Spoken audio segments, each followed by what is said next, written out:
22 में ये दोनों सब्जेक्ट सेफ है, ठीक है ना, आईआर भी सेफ है, पॉलिटिकल साइंस भी सेफ है, तो बेटर है कि स्कोरिंग भी दोनों की ऑलमोस्ट सही रहेगी 2022 में, ठीक है। तो डरने की जरूरत नहीं है दोनों से, तो दोनों सब्जेक्ट्स जो है वो रिकमेंडेबल है, दोनों में से कोई एक आप देख लें, अपनी नेचर के हिसाब से देख लें, ठीक है जी। नेक्स्ट जो है जी, हम ग्रुप 2 के ऊपर आते हैं। आप जरा, मैं आप लोगों के साथ ये स्क्रीन शेयरिंग नहीं करूंगा, जस्ट हम ऑप्शनल को जो है, क्योंकि हाफ टाइम गुजर गया और अभी तक हमारा एक जो है वो ग्रुप हमने कवर किया है, तो बाकी हाफ टाइम में हमने बहुत सी चीजें कवर करनी है, तो हम थोड़ा सा स्पीड अप करते हैं इसको। अच्छा जी, नेक्स्ट है जी फिजिक्स। फिजिक्स जो है ये उन स्टूडेंट के लिए सूटेबल है जिनका बैकग्राउंड फिजिक्स का एमएससी फिजिक्स है या बीएस 4 ईयर फिजिक्स है, तो वो इसको कंसिडर करें।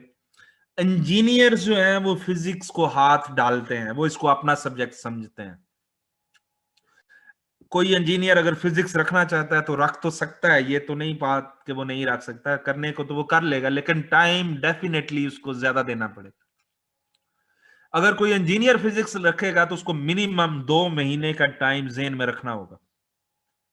रोज के 5 से 6 घंटे पढ़े तो 2 महीने उसको टाइम लगाना पड़ेगा, 2 मंथ 60 डेज मिनिमम देने होंगे, तब जाके उसकी फिजिक्स अच्छी प्रिपेयर होगी, ठीक है ना। अगर एमएससी फिजिक्स है, बीएस 4 ईयर फिजिक्स है, तो फिर भी आपको 1 महीना लगाना होगा इस सब्जेक्ट में, फिर जाके आपको ये स्कोर देगी। अच्छा, मजे की बात पता है क्या, सीएसएस में जिस सब्जेक्ट में हमने मास्टर किया होता है, जिस सब्जेक्ट में स्टूडेंट ने मास्टर किया हुआ, अगर वो स्टूडेंट सीएसएस में वही सब्जेक्ट ऑप्ट करता है जिसमें उसने मास्टर किया हुआ है, तो नॉर्मली हमने देखा है कि वो अपने सब्जेक्ट में ही स्टूडेंट फेल होता है। हमने अपने सब्जेक्ट में स्टूडेंट को बुरी तरह फेल होता देखा है जिसमें उसने मास्टर किया हुआ है।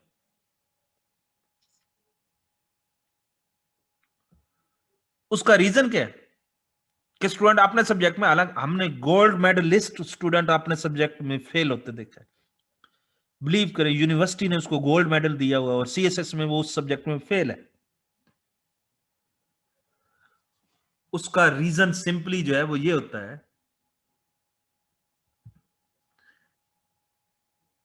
कि स्टूडेंट अपने सब्जेक्ट को टाइम ही नहीं देता।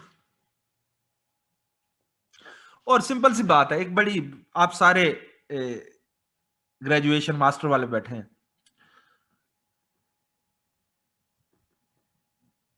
आजकल आपको पता है हर डिग्री में सेमेस्टर सिस्टम चल रहा है, हर डिग्री में। और आपको बड़ा अच्छी तरह पता है कि आप एक सेमेस्टर में कितने दिन पढ़ते हैं, कि एक सब्जेक्ट में एक सेमेस्टर में आप कितने दिन पढ़ते हैं। 2 दिन 3 दिन मिड टर्म में पढ़ते हैं, 3-4 दिन फाइनल टर्म में पढ़ते हैं। तो टोटल पूरे सेमेस्टर में जो स्टूडेंट की फोकस स्टडी होती है वो 5 दिन होती है, 6 दिन होती है, या मैक्सिमम 10 दिन होती है। और जो उसको डिग्री मिलती है वो सारी 80% ए ग्रेड में मिलती है। स्टूडेंट क्या करता है, वो समझता है कि मेरा तो 80% यूनिवर्सिटी में स्कोर आया, तो मुझे क्या जरूरत पड़ी कि मैं सीएसएस में अपने ही सब्जेक्ट को पढूं।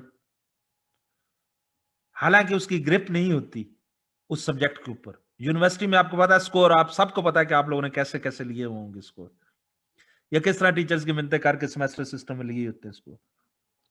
तो कहने का पर्पज ये है कि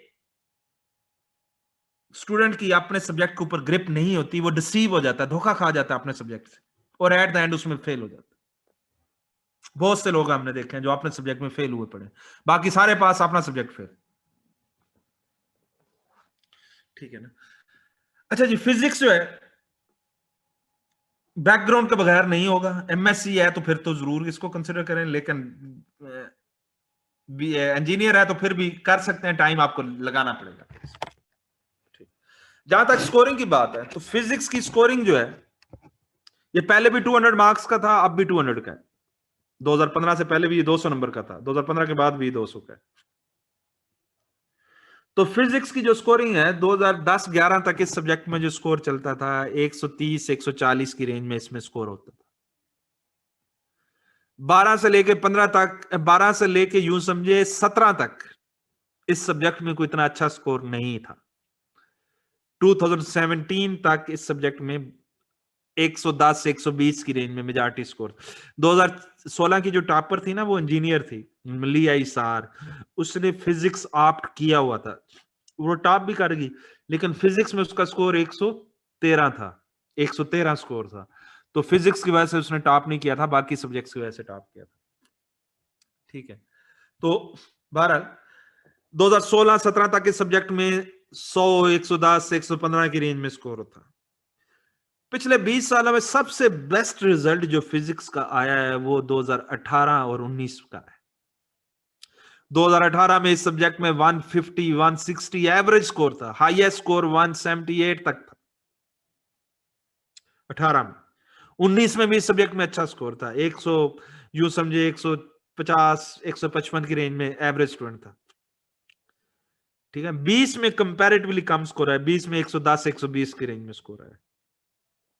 तो 2022 वालों के लिए ऐसा स्टूडेंट जिसका बैकग्राउंड है फिजिक्स का, उसके लिए रिकमेंडेबल है, रिकमेंडेड है ये, जिसकी एमएससी की डिग्री है फिजिक्स में या बीएस है। इंजीनियर जो है वो जरा सोच समझ के इसमें हाथ डालें तो ज्यादा बेहतर है।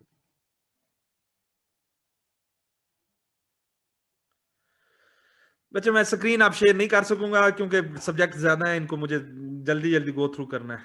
स्क्रीन को आप थोड़ा सा एंड के ऊपर टाइम बचा तो मैं आपको कुछ सब्जेक्ट्स की और दिखा दूंगा। ठीक है, तो फिजिक्स बहरहाल 2022 वाले जो स्टूडेंट्स हैं उनके लिए रिकमेंडेबल है, रखना चाहे तो जरूर रखें। ठीक, नेक्स्ट है जी केमिस्ट्री। केमिस्ट्री के लिए आपका बैकग्राउंड अगेन एमएससी केमिस्ट्री होना चाहिए, या बीएस 4 ईयर केमिस्ट्री है तो फिर आप केमिस्ट्री को ऑप्ट करें। बायो केमिस्ट्री वाले केमिस्ट्री को ऑप्ट ना करें, बॉटनी जूलॉजी वाले भी केमिस्ट्री को ऑप्ट ना करें, डॉक्टर्स एमबीबीएस जो है वो भी केमिस्ट्री को ऑप्ट ना करें, डी फार्मेसी वाले लोग भी केमिस्ट्री को ऑप्ट ना करें।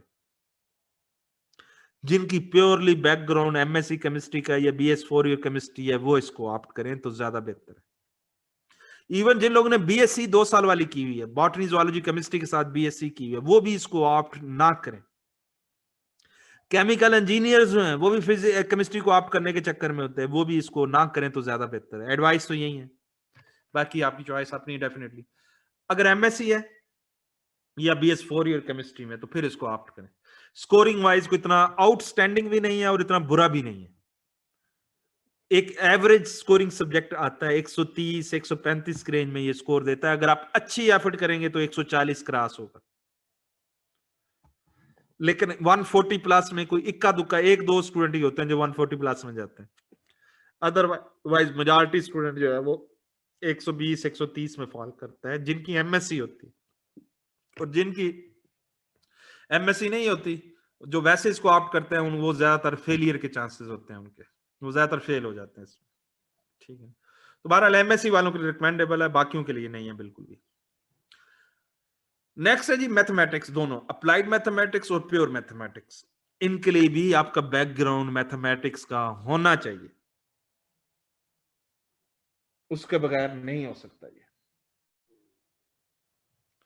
एमएससी मैथमेटिक्स है या बीएस 4 ईयर मैथमेटिक्स है तो फिर आप इसको ऑप्ट करें, अदरवाइज इसको ऑप्ट ना करें। ठीक, बीएससी की बेस के ऊपर भी इसको ऑप्ट नहीं करना, 2 साल वाली बीएससी की बेस के ऊपर, ना प्योर ना अप्लाइड, दोनों मैथमेटिक्स जो है वो नहीं ऑप्ट करने बीएससी की बेस के ऊपर। एमएससी है एमफिल है तो फिर इसको कंसिडर करें। ठीक है ना, इन दोनों के साथ एक और प्रॉब्लम है, प्योर के साथ भी और अप्लाइड के साथ भी, कि ये पहले 200 नंबर के थे। 2015 तक ये सब्जेक्ट अप्लाइड भी 200 मार्क्स का था, प्योर भी 200 मार्क्स का था, लेकिन 15 से ऑनवर्ड जो है इन दोनों को 100 मार्क्स में कन्वर्ट कर दिए। मार्क्स उन्होंने कम कर दिए लेकिन सिलेबस वही रहने दिए। तो अब लिहाजा किसी ने मैथमेटिक्स लेना है, दोनों लेने हैं, तो 400 वाला सिलेबस उसको कवर करना है। ठीक है ना, और रिस्क फैक्टर 0 और 20 वाला रहेगा, या तो 20 है या फिर 0 है। फिर मेजॉरिटी स्टूडेंट 0 वाली साइड पे जाता है, 20 वाली साइड पे बहुत कम स्टूडेंट जाता है। तो पिछले मैथमेटिक्स के कोई अच्छे रिजल्ट्स नहीं है, फेलियर रेशियो ज्यादा है दोनों में, 50 55 60 की रेंज में ज्यादातर स्टूडेंट इसमें फॉल करता है। Failure ratio almost 50 to 60% student इसमें फेल होता है, दोनों मैथमेटिक्स में, अप्लाइड भी और प्योर में। अवॉइड कर जाएं तो ज्यादा बेहतर है, लेकिन अगर रिस्क किसी ने लेना है तो फिर एमएससी वाले रिस्क लें, बाकी लोग ना ले तो ज्यादा बेहतर है। एडवाइस यही है।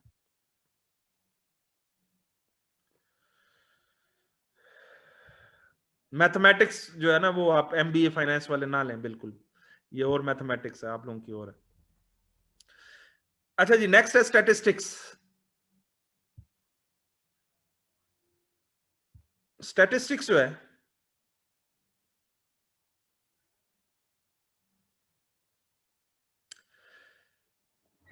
स्टैटिस्टिक्स जो है इसके लिए भी आपका बैकग्राउंड एमएससी स्टैटिस्टिक्स का चाहिए या बीएस 4 ईयर स्टैटिस्टिक्स अगर है तो फिर आप इसको ऑप्ट करें।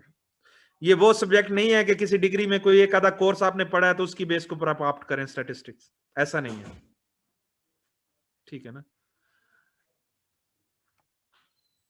इसके लिए आपका एमएससी का बैकग्राउंड या फिर बीएस 4 ईयर। अब अक्सर स्टूडेंट आते हैं वो कहते हैं हमने थीसिस रखने लिखने के लिए एक कोर्स पढ़ा था जी स्टैटिस्टिक्स का, तो उसकी बेस के ऊपर ऑप्ट करें। ये एक कोर्स पढ़ने से स्टैटिस्टिक्स नहीं होती, इसके लिए आपका बैकग्राउंड अच्छा चाहिए।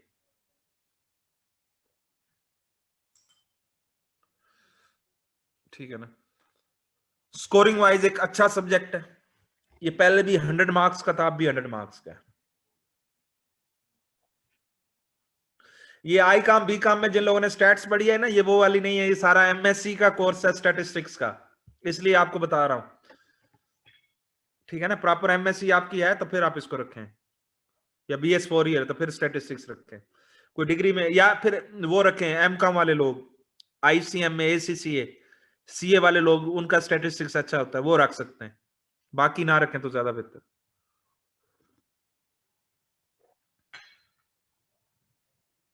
स्कोरिंग के पॉइंट ऑफ व्यू से स्टैटिस्टिक्स एक अच्छा सब्जेक्ट है, 70% वाला सब्जेक्ट है, 65 to 70% के रेंज में स्कोर देता है, तो लिहाजा जिनका बैकग्राउंड है वो इसको कंसिडर कर सकते हैं। नेक्स्ट सब्जेक्ट है जियोलॉजी। जियोलॉजी, जियोलॉजी के लिए आपका बैकग्राउंड या तो जियो फिजिक्स का हो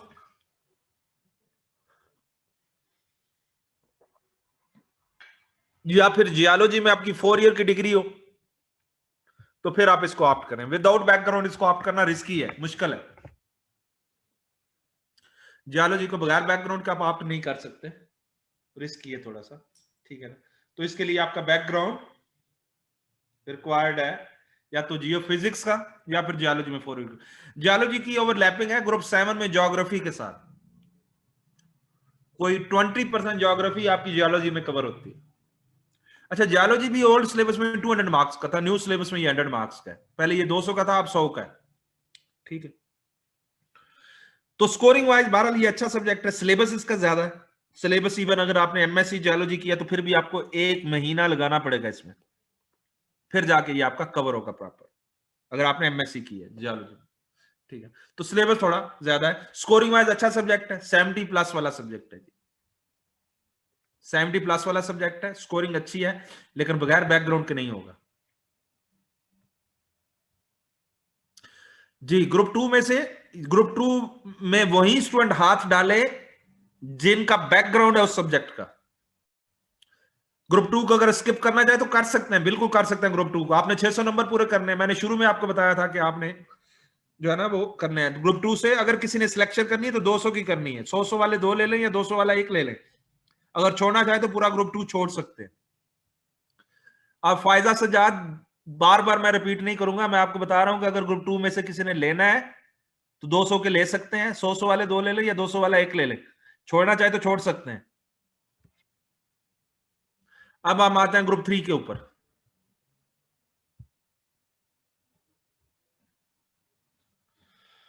ग्रुप 3 में नंबर 1 जो सब्जेक्ट है business administration.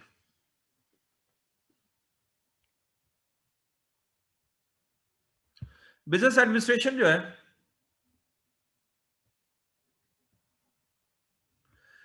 Business administration without background मुश्किल है इसको, इसके लिए आपका बैकग्राउंड बीबीए या एमबीए का चाहिए। चाहे आपने बीबीए एमबीए किसी भी फील्ड में किया हो, चाहे आपने मार्केटिंग में किया है, मैनेजमेंट में किया है, फाइनेंशियल मैनेजमेंट में किया है, एचआर में किया है, सप्लाई चेन में किया है, तो आप रख सकते हैं इसको, आप कर सकते हैं इस सब्जेक्ट को।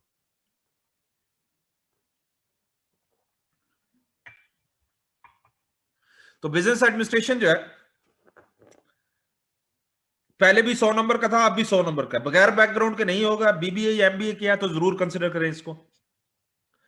अगर आपने बीबीए एमबीए किया फिर भी आपको 15 से 16 दिन इस सब्जेक्ट को देने होंगे, फिर जाके ये आपका कवर होगा।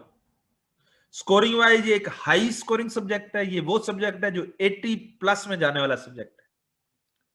ये 80s में जा सकता है, इजीली जा सकता है। जिनका बैकग्राउंड अच्छा है तो वो जरूर इसको कंसिडर करें। कॉमर्स वालों ने क्या किया होता है कि उनका सिर्फ फाइनेंस वाला पार्ट अच्छा होता है, बाकी उन्होंने कवर करना होता है, तो बाकी वो कवर कर लें तो अच्छा है, कर सकते हैं वो भी। बहरहाल बीबीए एमबीए वाले तो जरूर इसको कंसिडर करें। एमकॉम वाले जो है ना, उनका सिर्फ फाइनेंस वाला पार्ट बेहतर है, बाकी उन्होंने कवर करना है, तो उसको टाइम अगर दे सकते हैं तो फिर वो भी कर सकते हैं। स्कोरिंग वाइज एक हाई स्कोरिंग सब्जेक्ट है, 80s में जाने वाला सब्जेक्ट। और यूं समझे कि पिछले 10 सालों में कोई साल भी ऐसा नहीं है जिस साल अकाउंटिंग है इसमें बिजनेस साइड में बुरा स्कोर आया। ये सारे सालों में 70s और 80s में रहा है पिछले 10 सालों में, तो रिकमेंडेबल है, बल्कि स्ट्रांगली रिकमेंडेबल है एमबीए बीबीए वालों के लिए।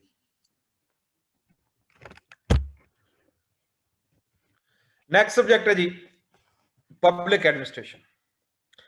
पब्लिक एडमिनिस्ट्रेशन विदाउट बैकग्राउंड किया जा सकता है, हो सकता है बगैर बैकग्राउंड के पब्लिक एडमिनिस्ट्रेशन। अगर आपने जिंदगी में कभी पब्लिक एडमिनिस्ट्रेशन नहीं भी पढ़ी तो फिर भी अगर आप पढ़ना चाहें तो कर सकते हैं। कंसेप्चुअल नेचर के लिए सुटेबल सब्जेक्ट है। एक तो इसकी ओवरलैपिंग है जनरल उसके साथ, पॉलिटिकल साइंस के साथ। फिर दूसरी इस सब्जेक्ट की ओवरलैपिंग है आपकी, इसका एक चैप्टर पब्लिक एडमिनिस्ट्रेशन का ओवरलैप करता है इस्लामियात में भी, जो आपका कंपलसरी सब्जेक्ट है ना इस्लामियात, उसमें भी इसका एक चैप्टर ओवरलैप करता है। पब्लिक एडमिनिस्ट्रेशन एंड इस्लाम जो है वो इसमें कवर होता है, इसी में ही क्या नाम है पब्लिक एडमिनिस्ट्रेशन। टाइम के लिहाज से 15 से 16 दिन वाला सब्जेक्ट है। 15-16 दिनों में ये कवर हो सकता है, अच्छा कवर हो सकता है अगर आप डेली 5 से 6 घंटे इसको पढ़ें। स्कोरिंग के पॉइंट ऑफ व्यू से अगर इस सब्जेक्ट को देखा जाए तो इस सब्जेक्ट का स्कोर अल्टरनेट ईयर के ऊपर चेंज होता है, एक साल अच्छा एक साल बुरा है। अगर पिछले आप इसके 10 सालों के रिजल्ट उठा लें तो एक साल अच्छा एक साल बुरा है, इसका यही सीक्वेंस चल रहा है। 2016 में इस सब्जेक्ट में 70s और 80s में स्कोर था। 2017 में स्टूडेंट इसमें बुरी तरह फेल था। 2018 में इस सब्जेक्ट में फिर 70s और 80s में स्कोर था। हाईएस्ट स्कोर 2018 में 89 था, ठीक है ना। फिर 2019 में फिर स्टूडेंट इसमें बुरी तरह फेल हुआ। 2019 में इसमें हाईएस्ट स्कोर 56 था, ठीक। तो 2020 में फिर इस सब्जेक्ट में बेहतर स्कोर है, 60s और 70s में फिर रहा। तो इसका स्कोर अल्टरनेट ईयर के ऊपर चेंज होता है, एक साल अच्छा एक साल बुरा है। नॉर्मली इवन ईयर्स में इस सब्जेक्ट में 70s और 80s में स्कोर आ रहा है, और ऑड ईयर्स में स्टूडेंट 40s या 50s में होता है इसमें। तो रिकमेंडेबल है 2022 के लिए, जो रखना चाहे जरूर इसको कंसिडर करें पब्लिक एडमिनिस्ट्रेशन को। विद पॉलिटिकल साइंस ये भी रखा जा सकता है।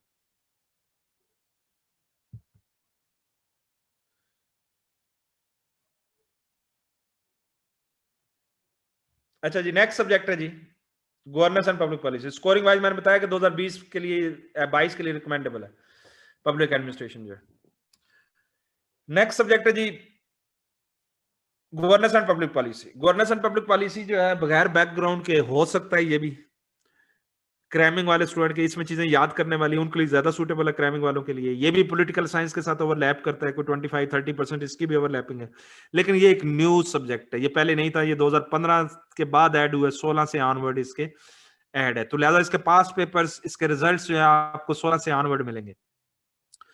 छोटा सब्जेक्ट है, अगर पब्लिक एडमिनिस्ट्रेशन 15-16 दिन वाला तो ये 13 से 14 दिन में कवर हो सकता है गवर्नेंस एंड पब्लिक पॉलिसी जो है। तो शॉर्ट सब्जेक्ट है। अब इसकी ओवरलैपिंग जो है इसकी भी एक चैप्टर इसका भी इस्लामियात के साथ ओवरलैप करता है, गवर्नेंस एंड इस्लाम जो है।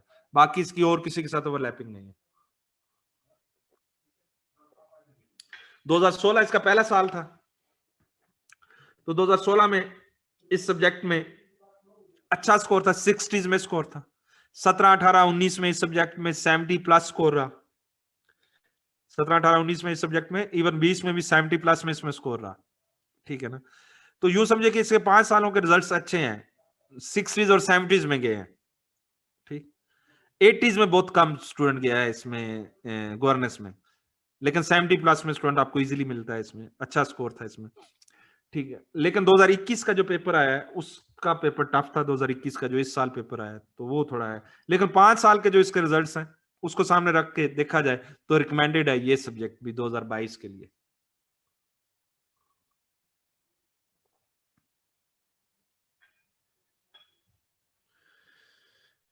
छोटा सब्जेक्ट है, रिकमेंडेड है ये भी। नेक्स्ट सब्जेक्ट है town planning. And urban management. Town planning जो है ये भी एक न्यू सब्जेक्ट है, ये पहले नहीं था, ये भी 2014 में 16 में पहली दफा ऐड हुआ ये सब्जेक्ट। ठीक है, 2016 में ये पहली दफा ऐड हुआ ये सब्जेक्ट। तो 16 के बाद 16 इसका जो पहला साल था,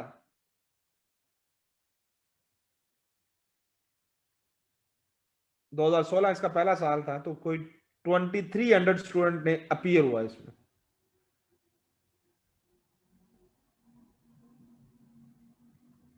ट्वेंटी 2300 स्टूडेंट गवर्नर इसमें टाउन प्लानिंग में अपीयर हुआ,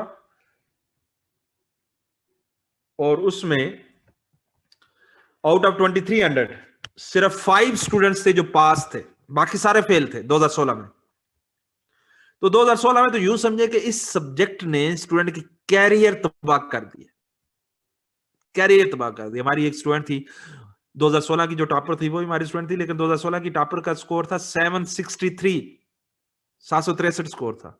हमारी एक स्टूडेंट फेल हुई थी और उसका स्कोर था विदाउट टाउन प्लानिंग 739, और वो फेल हो गई थी। टाउन प्लानिंग में उसका 17 स्कोर था। आप अगर सिर्फ 33 भी प्लस हो जाते, मीन के 33 के ऊपर टाउन प्लानिंग में वो पास हो जाती, तो वो टॉपर होती। ठीक है ना। तो बहरहाल 2016 इसका बहुत बुरा साल था। 2017 में स्टूडेंट ने इसको बहुत कम रखा, लेकिन जिन्होंने रखा वो पास हो। कर ले 5 मिनट्स ब्रेक। मैं बस ये 2 मिनट इसको टाउन प्लानिंग को कंप्लीट कर लूं, फिर उसके बाद करते। अच्छा, तो 2016 में बहुत बुरा रिजल्ट था, 17 में कंपैरेटिवली बेहतर था। बेहतर मीन के जिन्होंने रखा वो पास हो गए। 18 और 19 में भी इस सब्जेक्ट में जो है यूं समझे 50s में स्कोर रहा, या अर्ली 60s में रहा। तो अब भी 20 में भी जो इसका रिजल्ट है वो 60s में ही है। कुछ स्टूडेंट 1-2 70s में मिले, लेकिन ज्यादातर मेजॉरिटी स्टूडेंट 60s में फॉल कर। तो ये सब्जेक्ट सूट करता है सिविल इंजीनियर्स को, ये उनके लिए सूटेबल सब्जेक्ट है। सिविल इंजीनियर शायद 7-8 डेज में इस सब्जेक्ट को कवर कर जाएंगे, बाकी स्टूडेंट को टाइम लगेगा इस सब्जेक्ट को। बगैर बैकग्राउंड वाले तो ना रखें तो ज्यादा बेहतर है। तो स्कोरिंग वाइज जो है वो इतना कोई अच्छा कंसिडर नहीं किया जाता इस सब्जेक्ट को। अभी आप लोग सिर्फ 5 मिनट की ब्रेक कर लें, हम पूरे 8 बजे जो है इंशाल्लाह दोबारा मैं 5 मिनट के बाद जो